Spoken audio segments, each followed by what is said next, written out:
So thank you very much again for your introduction and for inviting me to speak. I'm going to be talking to you about my own experiences, my own research, and focusing primarily on human-computer interfaces in the field of biomedical engineering, which is a very multidisciplinary field, and I'm sure that you may have encountered that in your own experience as well. So I'm going to start by recognizing the different institutes that I belong to and have provided me with facilities and opportunities to do the research.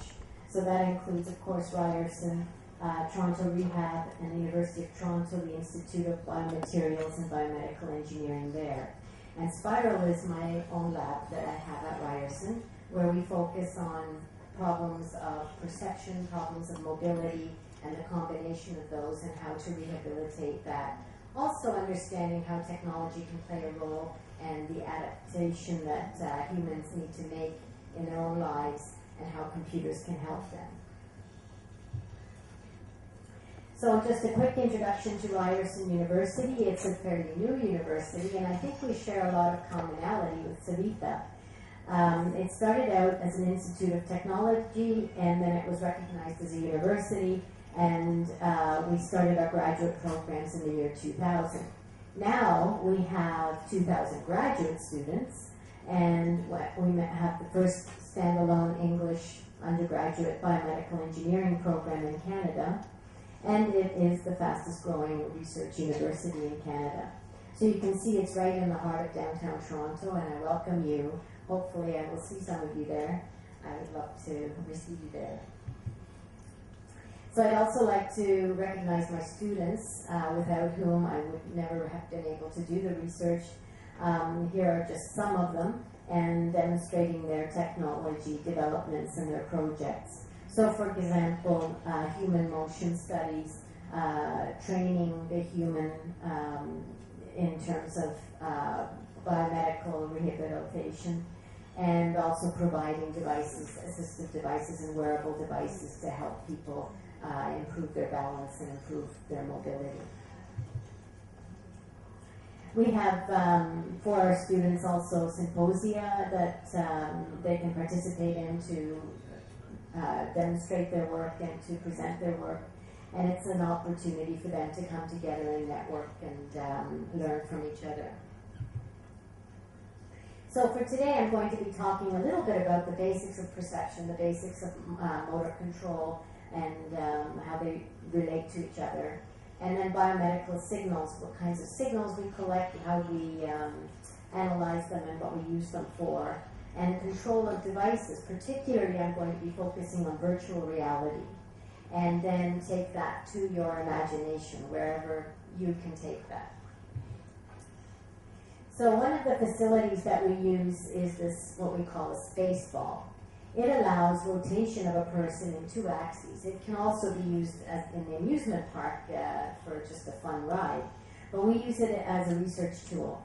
And moving the person in a controlled manner in 2 degrees of freedom. So pitch, meaning that they can rotate forward and backward, and roll, meaning that they can rotate from side to side.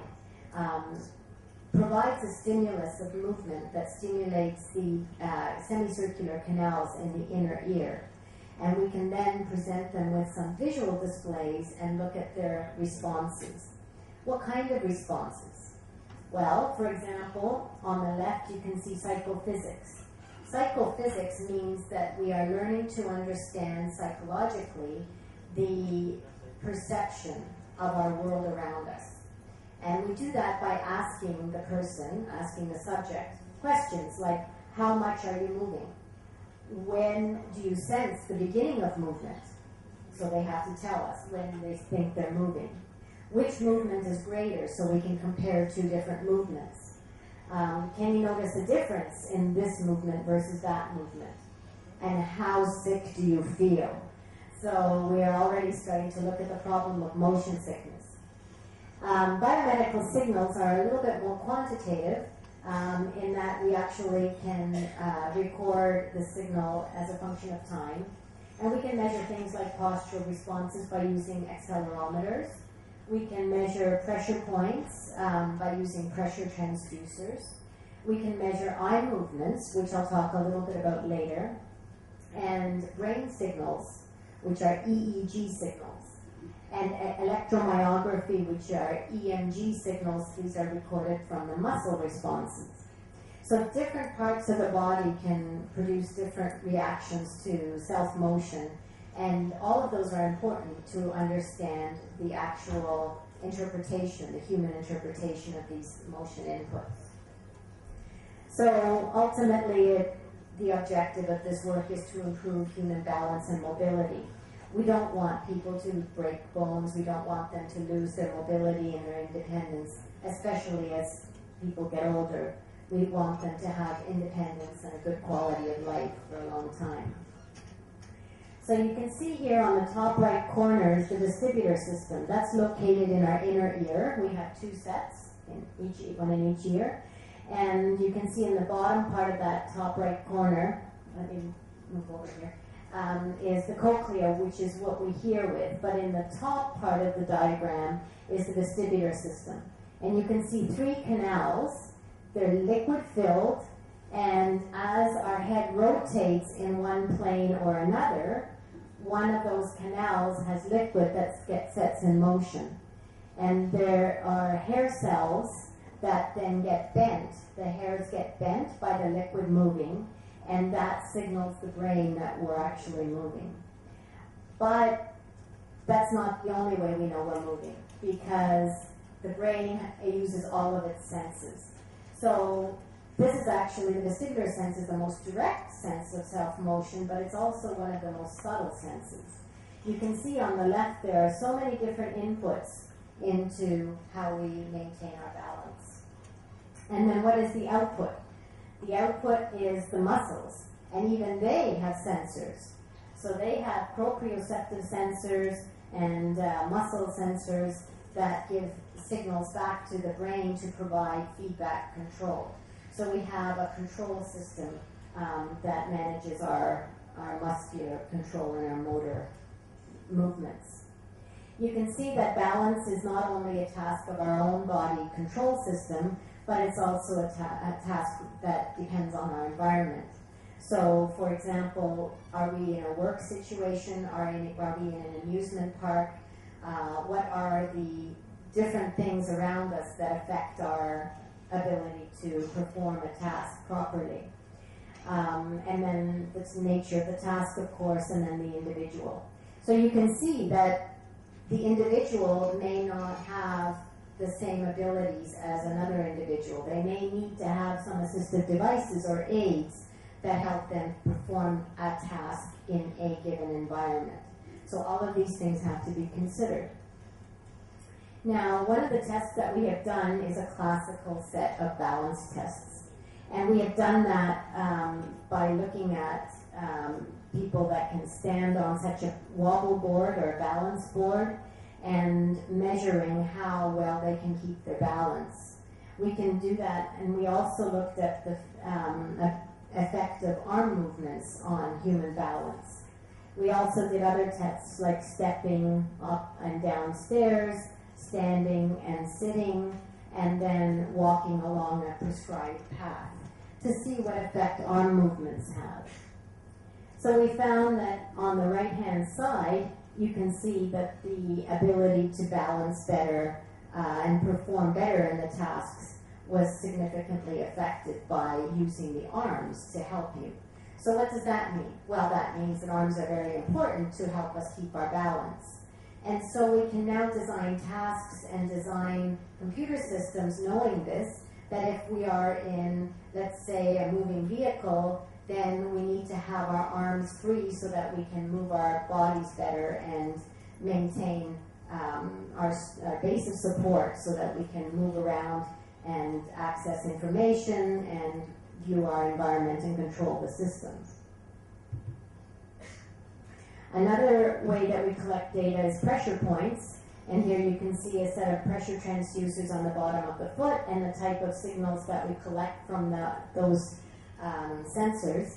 And again, we can get some idea of how the balance is shifting from the front to the back of the foot and how we are able to stabilize ourselves in any given situation or task. Then we can start to design rehabilitation systems and assistive devices. For example, on the left-hand side is a patient with a spinal cord injury.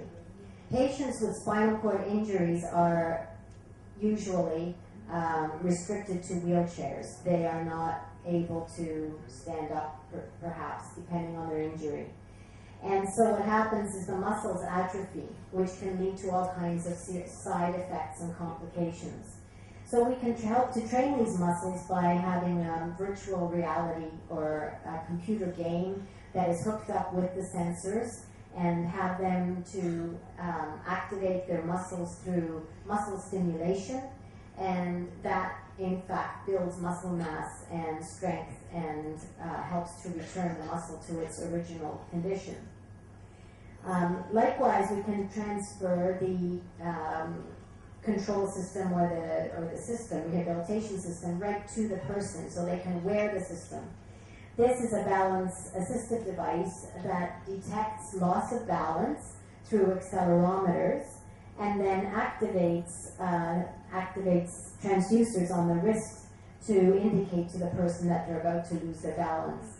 So people who may have vestibular disorders may benefit from this by having another redundant input together with their visual system to give them balance information. So we can also record eye movements. Eye movements are an important indicator of where we are putting our attention. We can use this as a design aid in website design. Here you can see a heat map, for example, that is from a Google search page, and you can see the areas of greater attention where the person is looking at the most.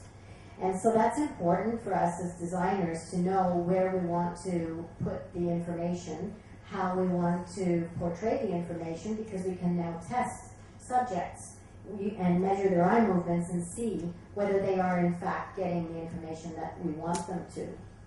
And these eye movement detecting systems are very helpful also in assessing balance control, because eye movements are a natural output of the human balance control system that takes in visual inputs as well as vestibular inputs. They get combined, and then the output is a corresponding eye movement. So it's a very, very useful tool. Ultimately, we can also record EEGs, which are brain signals.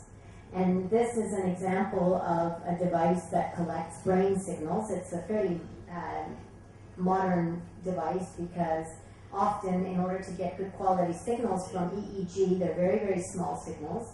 We need to have very special electrodes.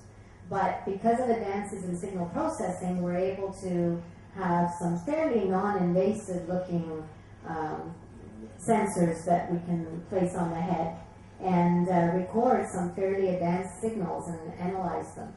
So here, for example, this device is able to make the difference between different emotions.